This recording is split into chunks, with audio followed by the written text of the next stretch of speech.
Dindo, former Foreign Secretary Del Rosario is asking that the matter of the arbitral tribunal win and the position of the Philippines be brought up in the United Nations General Assembly on September. Is that something you're going to be aggressively pursuing? We want to bring that idea from our chairperson, Secretary De Rosario, because you need to internationalize the issue, because there is an international constituency to this. You cannot just keep on saying, because the narrative of our government has always been, we're a small country. What can we do? Right. Do you think you will actually gain support internationally there in the United Nations? Yes, what kind of response do you expect from the UN there? No, it needs to be government. Government needs to be the one to do that. Yes. And in our case, so it's really more of giving options to our government. We're not fighting the government. We're telling them that there is another option. And if the Filipino people would like us to assert our rights, if the Filipino people, in this case 8 out of 10, would like us to work with other nations with shared values of respect to international law, the United Nations General Assembly is an opportunity to raise it.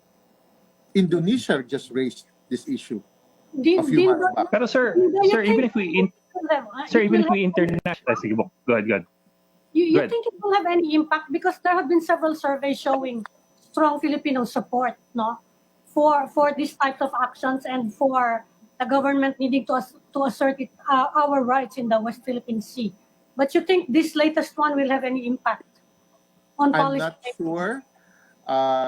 To be honest, you would feel that there might not be an impact on our government, but I believe that you don't give up on an important issue on the Filipino people. We are spending time and resources in our institute to put this out there. When I remember, and I said it during my remarks earlier in our conference, when this came out, the decision, July 12 afternoon, days after, there seems to be no response from government. We were the only one, also our own institute, who hosted a discussion on this. And we will keep this alive. If this government will not listen, we hope that the candidates, when they file their candidacy next year, which is exactly a year and maybe a quarter, would believe that, look, if we politicize this issue, and I believe I know a little about that, turning issues into politics, so maybe that's my role as a good maybe that's my role as a good citizen. Make it an election issue, especially when people will say foreign policy has never been an issue. But the difference here, this is not foreign policy. It's actually your own land or your own island, your own territory is being stolen. This is beyond foreign policy. So sir, you emphasize. Yes, sir. You emphasize the need to internationalize the issue, but going by the past 4 years, the administration doesn't really seem to care about international opinion, at least on the surface. Now you've also spoken about the need to make this an issue for 2022. But by that, are we giving up on something happening within the last 2 years to change the way the administration is handling the issue? I am not giving up. That's why we were quite happy with the statement of Secretary of Foreign Affairs.